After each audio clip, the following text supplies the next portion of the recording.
Hello everyone. आज मैं लेके आ रहा हूँ कि आप लोग को स्टील के एमसीक्यू। ठीक है, इस आज के टॉपिक में हम बात करेंगे वेल्डेड कनेक्शन और बोल्टेड कनेक्शन। फर्स्ट हम बात करते हैं कि अगर जो हमारे कनेक्शंस होते हैं यही हमारे क्वेश्चंस जो हमारे एग्जाम्स में बहुत ज़्यादा इनके क्वेश्चंस बनते रहते हैं। ठीक है, इसलिए मैं आज आप लोगों के लिए लेके आ रहा हूँ ये टॉपिक के क्वेश्चंस। ठीक है, इसके लिए आपको सारे सब्जेक्ट के जो भी एमसीक्यू होंगे जो आपके एग्ज़ाम के इस सेमेस्टर में हैं, इन सारे क्वेश्चन सब्जेक्ट्स के मैं एमसीक्यू कराऊंगा।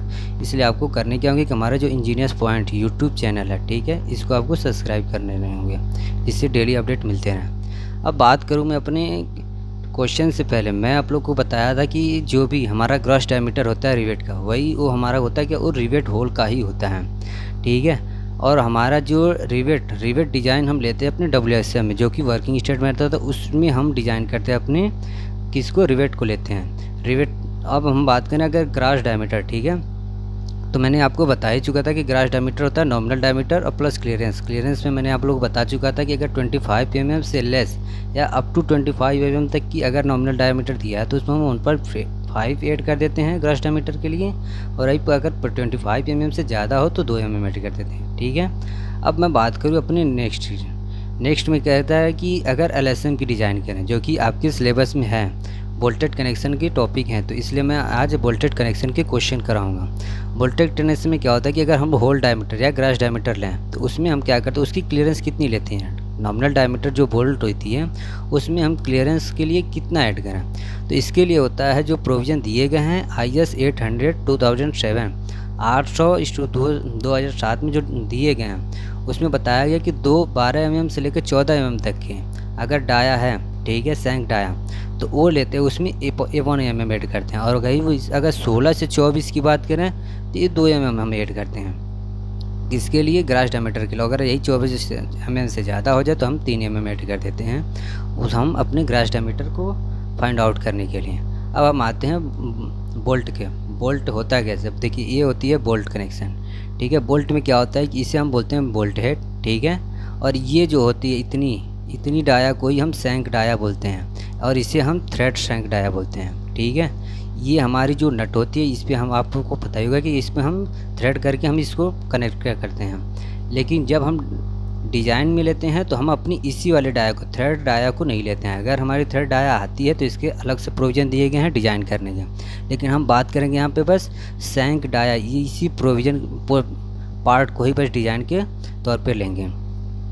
ठीक है, अब हम आते हैं अपने नेक्स्ट टॉपिक में देखिए, हमने कल बताया था आपको कि जो भी कनेक्शन लेते हैं उसमें कैसे कनेक्शन होते हैं, क्या होती है पिच, क्या होते हैं गेज। मैंने पिच के बारे में बताया था, पिच में के लिए क्वेश्चन भी दिया था कि अगर जब हम पिच लेते हैं, अगर फोर्स के, ठीक है, फोर्स के पैरेलल में अगर कोई भी, ठीक है, एडजेसेंट रिवेट जो होती है, जैसे ये रिवेट या बोल्ट है, ठीक है, ये रिवेट या बोल्ट है, इसके एडजेसेंट में जो रॉ पैरेलल समानांतर जो डिस्टेंस होती है ये कहलाती है हमारी पिच कहलाती है। ठीक है, और यही अगर फोर्स डायरेक्शन के दो रिवेट के बीच की, ठीक है, अगर परपेंडिकुलर डायरेक्शन के बीच होती है तो वो कहलाती है हमारी गेज कहलाती है, जो कि आपकी एक एग्जाम में क्वेश्चन बनते हैं। और अगर वही बात करें अगर हमारी कनेक्शन से लेकर, ठीक है, जो हमारी रिवेट कॉर्नर की जो रिवेट होती है उस रिवेट से उसके कॉर्नर एज की डिस्टेंस तक की बात करें तो ये हमारी इंड हो गई ना, ये हमारी प्लेट की इंड हो गई, और ये हमारी एज हो गई कॉर्नर। तो अगर हम इंड डिस्टेंस की बात करें और इसके रिवेट के सेंटर से सेंटर इसकी बात करें तो हम जो डिस्टेंस होती है उसे कहते हैं इंड डिस्टेंस। ठीक है, और वही अगर हम इसके एज ये वाले हिस्से से और इस वाले सेंटर की इधर से बात करें ना, ये एज हो गया ना, तो ये होती है हमारी एज डिस्टेंस। ठीक है, अब हम बात करें नेक्स्ट क्वेश्चन पे। ये हमारे जो भी मैंने ये डायग्राम बताया है ये किसका है, डबल कवर बट जॉइंट का। ये मैंने आपको समझाने के लिए बताया, कल मैंने आपको इसके बारे में बता चुका था कि क्या क्या प्रोविज़न है। अब हम आते हैं क्वेश्चन पे। क्वेश्चन में कह रहा है कि minimum pitch of the rivets shell not be less than, ठीक है, क्या कह रहा है कि मिनिमम पिच, ठीक है, minimum pitch of the rivet shell not be less then. अब यहाँ जो मैंने कह रहा है ना कि ये जो पिच होती है, ठीक है, एक रिवेट के सेंटर से दूसरे रिवेट के सेंटर तक की जो बीच की डिस्टेंस होती है, ठीक है, वो कहलाती है पिच। कह रहा है कि मिनिमम पिच कितनी होनी चाहिए, तो इसके बारे में हमारे जो IS 800 2007 में बताया गया है कि कितने जो प्रोविज़न दिए गए हैं वहाँ ये उसी पे क्वेश्चन डायरेक्टली पूछ दिया है, तो मैं उसी पे बात कर रहा हूँ। और ऐसे ही और भी क्या इससे पूछ सकता है कि minimum pitch of the rivet hole of diameter D should not be less than, ठीक है, कह रहा है should not be less than, कितनी होनी चाहिए, इससे ज़्यादा कम नहीं होनी चाहिए। तो प्रोविज़न में बताई गई है कि इसकी वैल्यू होनी चाहिए 2.5 D होनी चाहिए, ठीक है। ये जो D डाया होती है ये नॉमिनल डाया होती है, ठीक है, ये नॉमिनल डायामीटर होती है। नॉमिनल डायमीटर को ही लेके तो हमारा जो आंसर होगा यहाँ से C आंसर होगा। अब मैं बात करता हूँ, इसी पे मैंने एक्सप्लेन किया है, ठीक है। यहाँ C ऑप्शन हो गया, कह रहा है कि दो क्रमागत, ठीक है, के केंद्र से केंद्र, सेंटर टू सेंटर जो डिस्टेंस होती है वही हमारी कहलाती है पिच, मैंने बता दिया। और उसकी न्यूनतम डिस्टेंस से कम नहीं होनी चाहिए 2.5 D। अब हम बात करते हैं इसमें, अगर कह रहा है कि अधिकतम कितनी होनी चाहिए पिच, जो दो कनेक्शन होते हैं उसमें उसकी बीच की डिस्टेंस कितनी होनी चाहिए, ठीक है। मान लीजिए मिनिमम तो हो गई, ठीक है, कि मिनिमम 2.5 D। अब मैक्सिमम कितनी ले सकते हैं कि इससे ज़्यादा ना लें। अगर कोई भी ये नहीं बताया कि हमारा मेंबर कैसा है, टेंशन मेंबर है कंप्रेशन मेंबर, तब हम इसके केस में लेते हैं पिच की वैल्यू जो लेते हैं, ठीक है। मैक्सिमम के लिए लेते हैं 32 T, ये T जो होती है थिकनेस ऑफ मेंबर, या 200 mm। इसमें से जो भी मिनिमम होगा उस वैल्यू को हम मैक्सिमम के लिए डिज़ाइन करेंगे, ठीक है। अब अगर यही बात कर रहा है गेज के लिए, अगर क्वेश्चन में कभी पूछ दे, ठीक है, कि हमारी मिनिमम गेज डिस्टेंस कितनी होनी चाहिए, तो जो गेज की डिस्टेंस ये भी हमारी फॉलो करती है इसी पे पिच पे ही, गेज की भी मिनिमम डिस्टेंस, ठीक है, गेज की भी मिनिमम डिस्टेंस 2.5 D होती है, ठीक है। अब हम बात करें अपने टॉपिक पे नेक्स्ट में, यहाँ बात करते हैं कि मैं लिखा था कि पिच जो होती है, ठीक है, पिच होती है शैल not be less then 2.5 D, ठीक है। D क्या मैंने बताया, nominal diameter of the bolt बताया। और अगर pitch shell not be less then, अब अगर क्वेश्चन में कह दें, ठीक है, कि मेरा मेंबर जो है वो टेंशन मेंबर है, जैसे कि अगर ये दो मेंबर को अगर मैं ऐड कर रहा हूँ, ठीक है, अगर इन मेंबरों को जोड़ा तो इसमें अगर ऐसे फोर्स लग रहा है तो इससे टेंशन लग रहा है ना, ठीक है। अगर इधर से फोर्स लगती है टेंशन, अगर ऐसे टेंशन मेंबर को अगर कनेक्ट कर रहे हैं, ठीक है, किसी कवर प्लेट से, तो इनके बीच जो ये कनेक्शन होते हैं, ठीक है, इनकी बीच की जो दूरी होती है वो 16 T, ठीक है, 16 और थिकनेस ऑफ मेंबर या 200 mm, इसमें से जो भी कम होगा उसी वैल्यू को हम टेंशन मेंबर के लिए लेंगे। और अगर वही हम बात करें कंप्रेशन मेंबर के लिए तो 16 इंटू T क्या है यहाँ, T है यहाँ हमारा थिकनेस ऑफ मेंबर होता है, थिकनेस ऑफ मेंबर, जो कि ये मान लें अगर ये हमारी थिकनेस है तो ये हमारी T हो गई, थिकनेस ऑफ मेंबर होता है। अब मैं यहाँ ये जो अगर जो कंप्रेशन मेंबर की बात करें तो कंप्रेशन मेंबर होता है 20/200। ये आपके क्वेश्चन MCQ में आने ही आने हैं, ऐसे क्वेश्चन बहुत ज़्यादा बनते हैं, तो इसलिए आपको ये याद रखने होंगे, ठीक है। अब मैं बात करूँ नेक्स्ट में, अब कह रहा है कि मिनिमम, ये क्वेश्चन है, कह रहा है कि minimum age and in distance, जो मैंने बात किया ऊपर कि जो हम प्लेट लगाते हैं, ठीक है, अगर मैं यहाँ से यहाँ 2 वोल्ट, तो यहाँ और ये हमारी हो गई इन डिस्टेंस हो गई, ठीक है। और ये मैंने क्या बताया आपको, एज डिस्टेंस बताया। अब कह रहा है कि इंड डिस्टेंस और एज डिस्टेंस कितनी होनी चाहिए, इसके सेंटर से लेके इसके इंड तक, और इसके सेंटर से लेके इस रिवेट के सेंटर से लेके इसके एज तक, सो ठीक है। कह रहा है कि इसकी from the centre of the any hole, कह रहा है any hole to the nearest flame cut edge shall not be less than, कितनी होनी चाहिए इसके किनारे तक। तो हमारा ऑप्शन दिया है कि 1.5 time of the hole dia, ये तो गलत है, ये नहीं होनी चाहिए। ये होती है कि 1.7 टाइम्स होल्ड आया, कह रहा है 2 टाइम्स होल्ड आया, और ये कह रहा है, ठीक है। ये क्वेश्चंस ये भी गलत है, 2 टाइम्स नहीं होता, ये भी नहीं होता है। होता क्या है, इसकी वैल्यू होती है कि 1.7 टाइम्स ऑफ द होल्ड आया, क्योंकि जो भी हम एज डिस्टेंस और इन डिस्टेंस के लिए जब हम फॉर्मूला लेंगे तो इसकी वैल्यू होती है 1.7 D, ठीक है, D डैश, जो कि ये होती है होल्ड आया होती है, ठीक है। अब मैं बात करूँ इसके कनेक्शन पे, ठीक है, यहाँ हो गई हमारी जो न्यूनतम किनारी दूरी होती है वो हमारा 1.7 लेते हैं, किसके लिए, फ्लेम कट के लिए। अगर हम बात करें, अगर कह रहा है कि क्वेश्चन में, ठीक है, हैंड फ्लेम कट हो गया, ठीक है,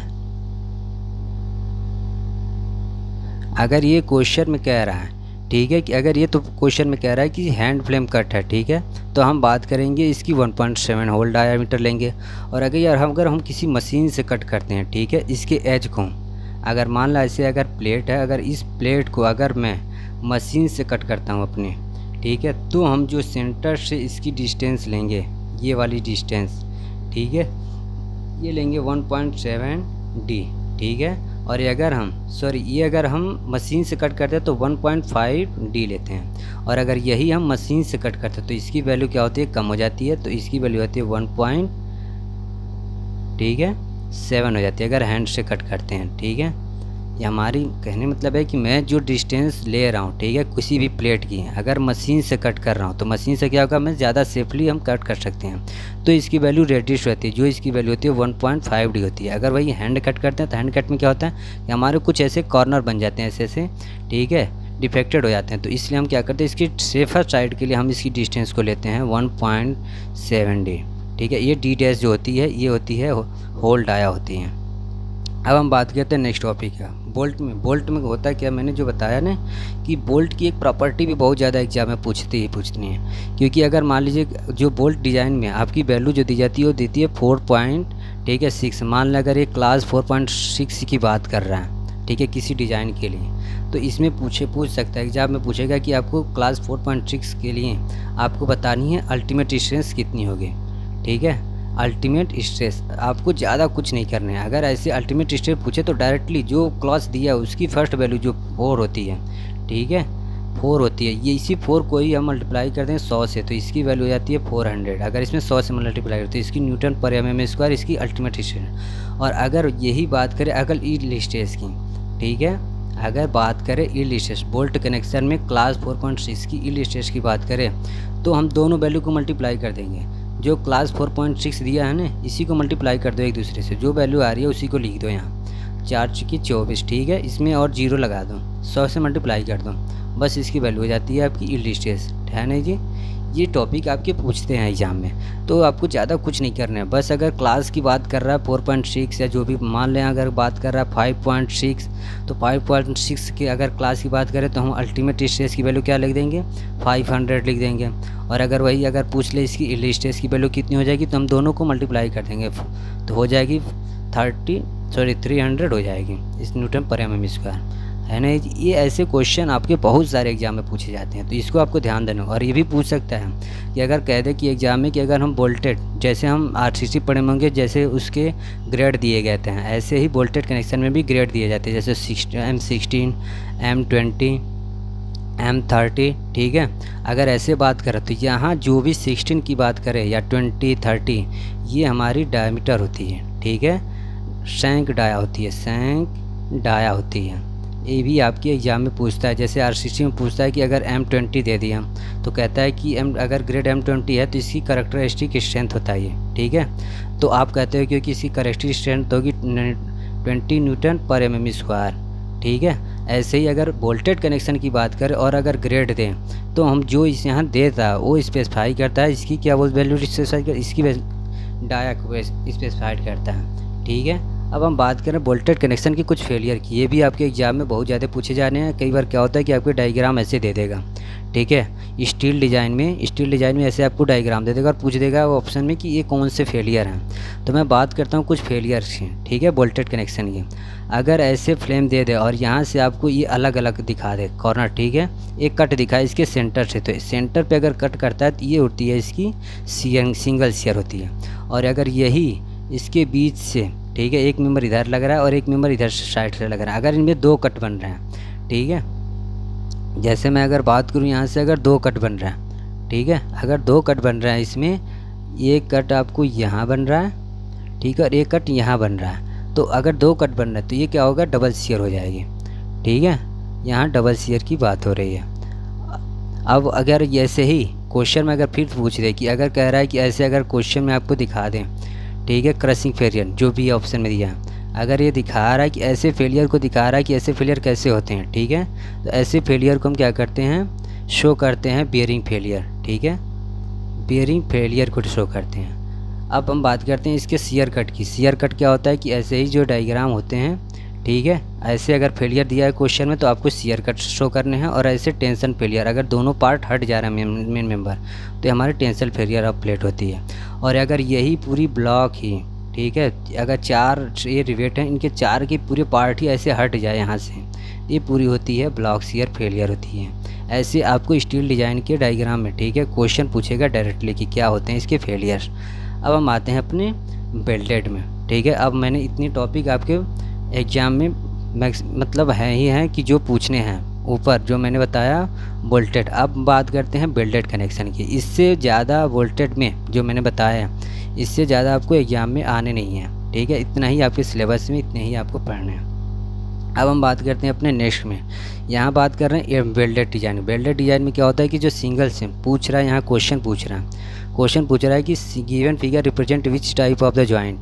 कह रहा है कि ये जो फिगर दिया है, मैंने कह रहा था ना जैसे ऊपर वोल्टेड में आपको डायग्राम दे देगा, वो पूछ लेगा कौन सी फेलियर है, ऐसे ही वेल्डेड में भी पूछेगा, ऐसे डायग्राम दे देगा, पूछेगा कि कौन सी जॉइंट है, ठीक है।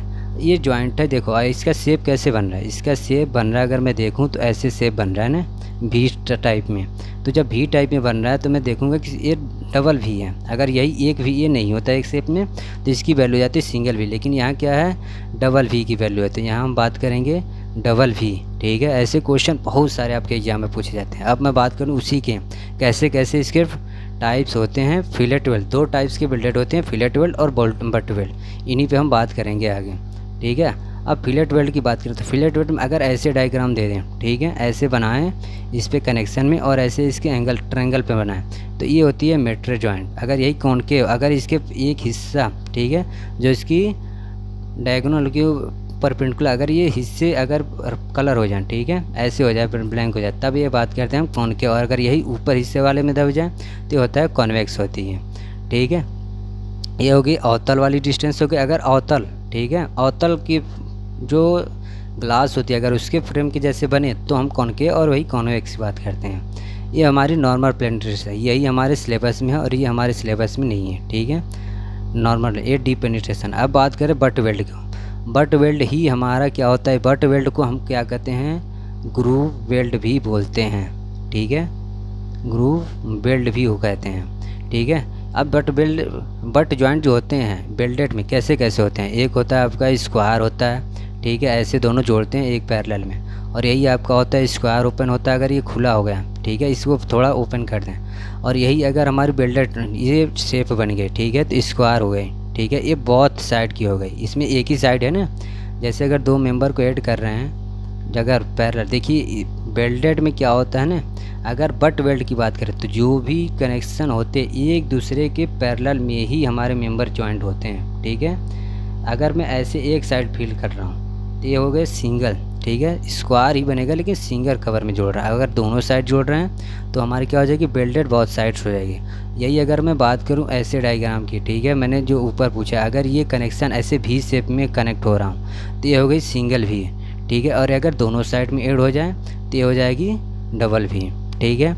अब ऐसे ही अगर क्वेश्चन में पूछ रहे कि ऐसे अगर 2 मेंबर को जोड़ रहा है, ठीक है, और ऐसे इसमें यू टाइप के ऐसे जोड़ दें, ठीक है, तो ये सिंगल यू हो जाएगी, सिंगल यू जॉइंट हो जाएगी। और अगर दोनों साइड में अगर इसको हम यू शेप में जोड़ें तो ये हो जाएगी डबल यू, ठीक है। और जे जॉइंट अगर इसी को हम जब मेंबर में जोड़ते हैं और अगर जे शेप में जोड़ें, जैसे एक हिस्सा कैसे कट कर दें इसके एक कॉर्नर को, तो ये जे इंग्लिश वर्ड के जे जैसे होने, तो इसे क्या हो गई, जे जॉइंट हो गई। अब हम बात करते हैं अपने इसी नेक्स्ट क्वेश्चन की, वेल्डेड कनेक्शन। वेल्डेड का इफेक्टिव थ्रो थिकनेस जो T size of the weld are connected. आपके क्वेश्चन में ये क्वेश्चन सबसे ज़्यादा सिलेबस में है, जो कि पूछने हैं, बहुत सारे क्वेश्चन इस पर आते ही रहते हैं सारे एग्जाम में। तो अगर कह रहा है कि थ्रोट थिकनेस जो होती है टी, ठीक है, वो तो टी होती है इसकी, वो क्या होती है वैल्यू, ठीक है, ये वैल्यू होती है टी इक्वल टू के इन टू एस। के यहाँ होता है कॉन्स्टेंट होता है, के यहाँ होता है कांस्टेंट वैल्यू होती है, और यस यहाँ जो होती है साइज ऑफ वेल्ड होती है, ठीक है। मैं आगे बात करूँगा कि क्या होता है। अब होते क्या, और यहाँ टी जो है वो हमारी थ्रोट थिकनेस है, ठीक है, थ्रोट थिकनेस है। अब हम आते हैं इसके कुछ क्वेश्चन, इसके आंसर क्या है कि कह रहा है कि अगर वो पूछ रहा है कि उसके फार्मूला अगर थ्रोट थिकनेस पूछ दे और अगर के की वैल्यू दे दे और यस की भी वैल्यू दे, दोनों को मल्टीप्लाई करके हम थ्रोट थिकनेस को निकाल सकते हैं, ठीक है। ये हमारे फॉर्मूले होते हैं। अब हम आते हैं इसके नेक्स्ट पे। अब मैंने बताया कि टी, ठीक है, टी थ्रोट थिकनेस या इसको कंठ की मोटाई भी बोलते हैं, ठीक है, और यह साइज ऑफ वेल्ड होती है। अगर टी इक्वल टू के एस मैंने बता दिया, जो कि आपको याद रखने हैं, अपने नोट्स में इसको रिवाइज करते रहिए कई बार जब तक आपके एग्ज़ाम ना आ जाए, ठीक है। अब बात करूँ यहाँ जो के जो होता है यहाँ कांस्टेंट जो मैंने बताया ना, ये इसके एंगल पे डिपेंड करता है। इसके जो दो फेसेस होते हैं इनके ही बीच की डिस्टेंस जो होती है वो जो थीटा डोनेट करती है वही के होता है यहाँ, वो डिपेंड करता है एंगल बिटवीन द फ्यूजन। ये भी आपके क्वेश्चन में पूछ सकता है कि के क्या होता है, के होता है depends upon the angle between the fusion. अब बात करें के की वैल्यू अगर थीटा की वैल्यू 60 से 90 के बीच में, ठीक है, अगर समकोण पे अगर 90 एंगल पे अगर ये जोड़ रहा है तो इसकी वैल्यू हो जाएगी 0.70, जो कि आपको यही याद रखने हैं, ये आपके एग्जाम में आते हैं, ठीक है। डिप्लोमा बेसिस के एग्जाम में इतनी ही काफ़ी हैं। इसकी वैल्यू भी रेंज पूछ सकता है कि जो के होती है उसकी वैल्यू मिनिमम कितनी हो चाहिए 60 और मैक्सिमम कितनी हो चाहिए 120 तक होनी चाहिए। अब मैंने बताया है कि एस जो होता है साइज ऑफ वेल्ड, उसकी वैल्यू भी आपके प्रोविज़न IAS कोड में दिए गए हैं। तो एस की वैल्यू अगर थिकनेस ऑफ जो प्लेट है जो मेंबर जोड़ रहे हैं उसकी अगर थिकनेस टी है तो टी की कितनी होनी चाहिए, अगर 0 से 10 mm तक है तो ये 3 mm तक हम लेंगे साइज ऑफ वेल्ड, और अगर यही 10 से 20 है तो हम 5 mm तक लेंगे, और अगर 20 से 32 mm तक है तो 6 mm लेंगे, और अगर 32 से 50 है तो 8 mm लेंगे, और अगर यही 50 mm से ज़्यादा हो गई थिकनेस, ठीक है, जो मेंबर है तो हम 10 mm लेते हैं, ठीक है। अब हम बात करें नेक्स्ट क्वेश्चन की। नेक्स्ट क्वेश्चन में कह रहा है कि effective length of the fillet weld. Effective length of fillet weld निकालने के लिए क्या करते हैं, हम कौन सा फार्मूला लेते हैं। तो effective length of the fillet weld लेने के लिए जो एल लेते हैं, ठीक है, इफेक्टिव लेंथ, इसके लिए जो एक्चुअल लेंथ, ठीक है, वास्तविक लेंथ माइनस 2:, यस जो होता है साइज ऑफ वेल्ड होता है, ठीक है, साइज ऑफ वेल्ड होता है, ये होता है हमारा इफेक्टिव लेंथ। ये भी आपके एग्जाम में इस पर क्वेश्चन पूछेगा, जैसे दे देगा आपकी एक्चुअल लेंथ दे देगा और साइज ऑफ वेल्ड दे देगा, पूछ लेगा कि इफेक्टिव लेंथ बताइए। तो हम देखें यहाँ हमारी आंसर है बी, ठीक है। अब हम आते हैं अपने, यहाँ मैंने पूरा बता दिया कि आपको जो प्लेट वेल्ड होता है उसकी सामर्थ्य ज्ञात करने के लिए जो हम इफेक्टिव लेंथ लेते हैं उसमें एक्चुअल लेंथ कुल लंबाई की -2 वेल्ड साइज और उसमें इफेक्टिव लेंथ, इसको घटा के निकाल दें, ठीक है। अब हम बात करते हैं अपने नेक्स्ट क्वेश्चन पे। नेक्स्ट क्वेश्चन में कह रहा है कि type of the weld use to connect 2 plates at a lap joint is called. अगर हम टाइप ऑफ वेल्ड, अगर दो मेंबर को, मैंने क्या कहा कि अगर ये एक मेंबर ये है, ठीक है, इस पे अगर हम दूसरा मेंबर लेके ओवरलैप कर रहा हूँ तो ये कौन सी जॉइंट होगी। ऐसे मैंने यहाँ एक वेल्ड रखा है, यहाँ लेके मेंबर जोड़ रहा हूँ तो ये कौन सी वेल्ड कहलाएगी, ठीक है, ये कहलाती है हमारी फिलेट वेल्ड। जो मैंने आपको अभी ऊपर डायग्राम शो किया उसमें मैंने बता दिया कि कौन सी होती है, ये फिलेट वेल्ड होती है। अगर यहाँ मैं बट वेल्ड की बात करूँ, बट वेल्ड मैंने बता दिया कि आपको कि जो बट वेल्ड होती है ये समानांतर, ठीक है, दो मेंबर के एकदम पैरेलल में ही जब हम जॉइंट करते हैं इनको वेल्ड करके तो ये होती है बट वेल्ड, ठीक है। स्लॉट वेल्ड अगर मैंने एक मेंबर ऐसे प्लेट को ऐसे जोड़ रहा हूँ दूसरे प्लेट से, ठीक है, तो इसमें जो स्लॉट बनाता हूँ, ठीक है, गैप बना के, तो ये होती है स्लॉट वेल्ड होती है। और प्लग वेल्ड अगर इसी को मैंने भर दूँ, ठीक है, तो ये होती है प्लग वेल्ड होती है। और फिलेट वेल्ड ये जो होती है ये वाली डाई, ठीक है, एक मेंबर के ऊपर दूसरे मेंबर को रख के जब जोड़ते हैं वेल्डिंग के करके तो होती है फिलेट वेल्ड होती है। फिलेट वेल्ड जो होते हैं इसके दोनों ये समकोण मैंने बताया ना कि एंगल पे, ठीक है, 90 एंगल पे पैरेलली जोड़े जाते हैं। अब मैंने ऊपर बता दिया कि जब 10 mm तक की मोटाई लेंगे जब प्लेट की तो कितनी 3 mm तक लेंगे, और 10 से 20 mm तक की अगर मोटाई होगी प्लेट की तो 5 mm तक लेंगे, और अगर 20 से 32 mm तक की होगी प्लेट वेल्ड की तो 6 mm तक लेंगे, ठीक है। अब हम आते हैं नेक्स्ट क्वेश्चन पे। नेक्स्ट क्वेश्चन में कह रहा है कि 2 प्लेट्स, ठीक है, 2 प्लेट की मेंबर दे दिया। अब यहाँ बात करें 2 मेंबर की साइज़ ये दे दिया 110 mm और 16 mm। और फिर कह रहा है कि यहाँ एक दूसरे प्लेट की मोटाई दे दिया, लेंथ दे दिया और इसकी मोटाई दे दी। कह रहा है कि ये डबल वी जो बट वेल्ड जॉइंट है, तो डबल वी बट जॉइंट कैसे होगा, ये ऐसे होगा, ठीक है, डबल वी जॉइंट ऐसे इसके वी शेप में ये एंगल पे ऐसे जोड़ेंगे, ठीक है, इसको मैं भरूँगा। अब कह रहा है कि इसकी स्ट्रेंथ बतानी है, कितनी इसकी वेल्डेड की कितनी स्ट्रेंथ होगी जब कनेक्ट करेंगे तो जब कनेक्ट करेंगे तो इसकी स्ट्रेंथ जो होती है इसकी एरिया लेंगे, ठीक है, जो मैं वेल्ड करूँगा, ठीक है, और इसकी जो थिकनेस होगी, ठीक है, ये दोनों को मल्टीप्लाई करके मैं उसकी परमिसिबल स्ट्रेस से भी मल्टीप्लाई करूँगा तो मेरी स्ट्रेंथ निकल जाएगी। जैसे और जो भी हम थिकनेस लेंगे जॉइंट के लिए, वो जो मिनिमम, मान लिया अगर मैंने ये 2 अलग अलग मेंबर हैं, ठीक है, तो 2 मेंबर को अगर जोड़ रहा हूँ तो इसकी थिकनेस कितनी है, T1 है, और इसकी अगर थिकनेस T2 है, तो इसमें जो मिनिमम वैल्यू होगी, ठीक है, T1 एंड T2 में, उसी वैल्यू को हम डिज़ाइन पर्पज़ में लेंगे। तो यहाँ दोनों में कौन सी सबसे कम थिकनेस है, ये वाली, ठीक है, 12 mm है। तो 12 mm अगर थिकनेस है तो जब डिज़ाइन करेंगे तो जो हम स्ट्रेंथ निकालेंगे, ठीक है, स्ट्रेंथ निकालने के लिए जो वेल्डिंग है, तो वेल्डिंग की जो स्ट्रेंथ निकालेंगे उसके में एरिया, ठीक है, और इनटू उसकी परमिसिबल स्ट्रेस से मल्टीप्लाई करेंगे, ठीक है। परमिसिबल स्ट्रेस तो एरिया हमारी क्या हो जाएगी, इसकी थिकनेस हो गई, ठीक है, कितना दिया आपको, लेंथ दे दिया 110 mm, और इसकी मिनिमम थिकनेस लेंगे तो हो जाएगी 110 इंटू 12 और इंटू, ठीक है, इसमें मल्टीप्लाई कर देंगे किसकी वैल्यू, A142 की, तो ये वैल्यू जो आएगी, ये वैल्यू हमारी हो जाएगी ये, ठीक है, स्ट्रेंथ हो जाएगी इसकी बेल्ट की। तो यहाँ से हम बेल्ट की स्ट्रेंथ निकालेंगे, ये वैल्यू हो गई, इसकी लेंथ ले लिया, थिकनेस ले लिया, और ये हम मिनिमम थिकनेस को ही कभी भी अगर 2 मेंबर अलग अलग थिकनेस है तो जो मिनिमम थिकनेस होगी उसी को लेंगे, ठीक है। अब हम आते हैं अपने एंड पे। यहाँ मैंने आपको मैक्सिमम जो टॉप के क्वेश्चन है जो आपके एग्ज़ाम में आने हैं वो क्वेश्चन को ही यहाँ करा रहा हूँ, जिससे आपके पास कम समय है, और ये लास्ट रिवीजन है। मैं आपको लास्ट टाइम के जो क्वेश्चन है, लास्ट वीक में जो रिवीजन करने वही क्वेश्चन यहाँ वही करा रहा हूँ। तो इसलिए आप लोगों को पूरी वीडियो को देखनी है और पूरी पढ़ाई करनी है, ठीक है। मैं इसका PDF फाइल, ठीक है, टेलीग्राम अपने चैनल पे दे दूँगा, जिसको हमारे डिस्क्रिप्शन में बॉक्स में दिया गया है। और साथ में आपको जो भी प्रॉब्लम हो, जो भी क्वेरी जो आप हमारे कमेंट बॉक्स में पूछ सकते हैं, ठीक है, और अपना पॉइंट ऑफ व्यू शेयर करते रहें। थैंक यू, जय हिंद।